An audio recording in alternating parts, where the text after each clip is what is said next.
Saudações a todos! Meus caros, vocês já repararam como as cores ficam mais sem graça à noite? Vamos dizer assim, menos coloridas? Esse fenômeno em como nossos olhos percebem as cores de forma diferente de dia e de noite se chama efeito Purkinje. Isso mesmo, aquele famoso anatomista e fisiologista da República Tcheca. Purkinje percebeu que existia uma tendência do pico de sensibilidade luminosa do olho se deslocar para o extremo azul do espectro de luz visível em baixos níveis de iluminação. Ficou confuso? Espera aí que eu vou te explicar. Ele costumava fazer caminhadas na região da Boêmia, próxima à Áustria e à Alemanha. E lá existiam muitos campos floridos.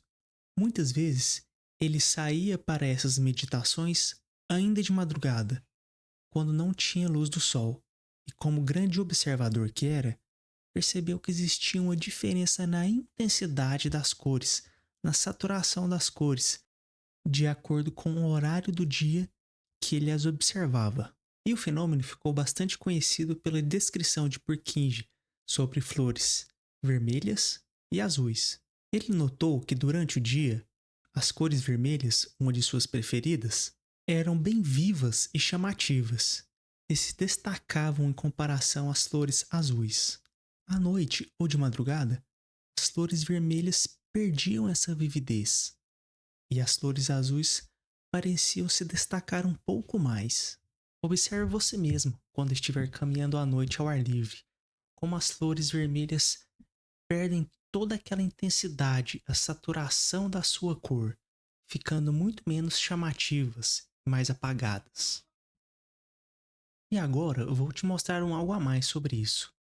Esse gráfico representa a distribuição de cones e bastonetes na nossa retina. Lembre-se que no nervo óptico nós não temos fotoreceptores.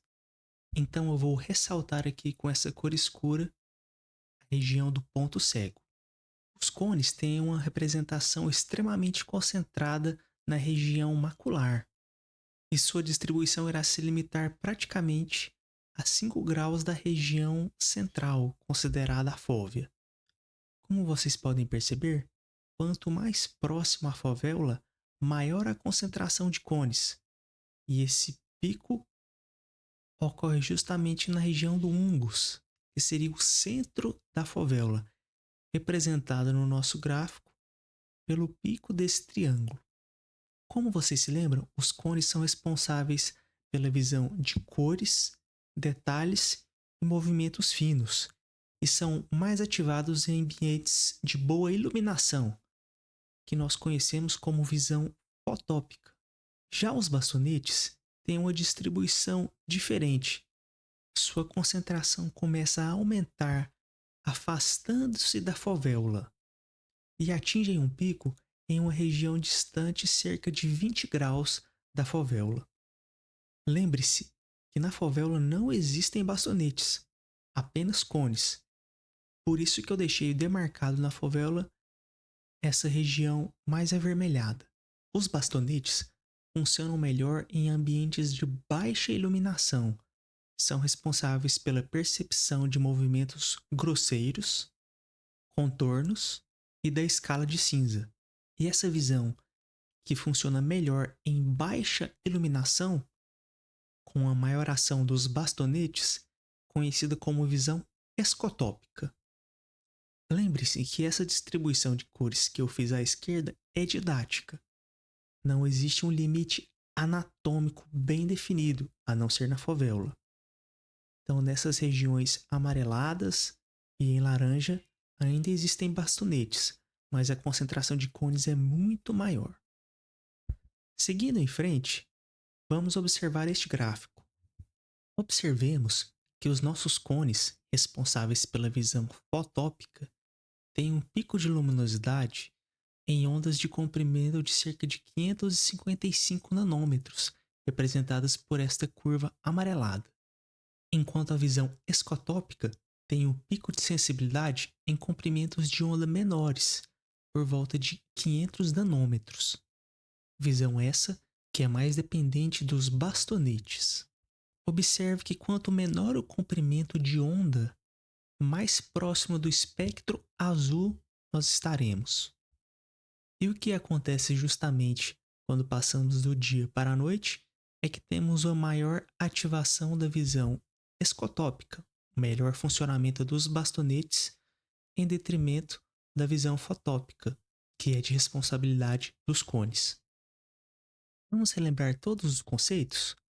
Então, nós temos os cones, que estão localizados na região mais central, na mácula e com um pico na fovéola, são responsáveis pela visão de cores, movimentos finos e detalhes, e funcionam melhor em comprimentos de onda maiores, mais próximos do espectro visível amarelado ou avermelhado, por volta de 555 nanômetros, enquanto os bastonetes, que têm uma distribuição mais periférica e são responsáveis pela visão em baixa iluminação, contornos, escala de cinza e movimentos grosseiros, são mais ativados em comprimentos de onda menores, mais próximos do espectro visível azulado, com pico de sensibilidade por volta de 500 a 505 nanômetros.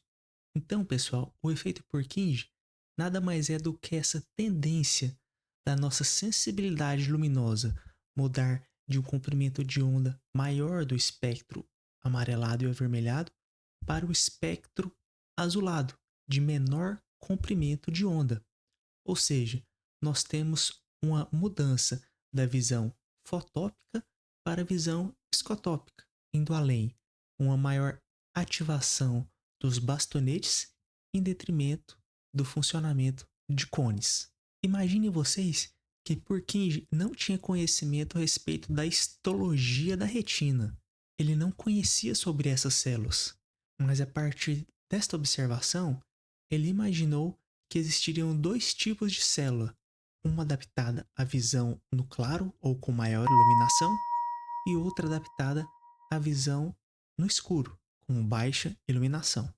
Já perceberam que no cair da noite, comecinho do dia, a visão parece não estar legal? Um dos motivos é que nem os bastonetes e nem os cones estão completamente ativados. Essa é a chamada visão mesópica. Espero que você tenha aprendido um pouco mais sobre a sua visão com esta aula sobre o efeito Purkinje e o funcionamento das células da nossa retina. Um abraço e até a próxima!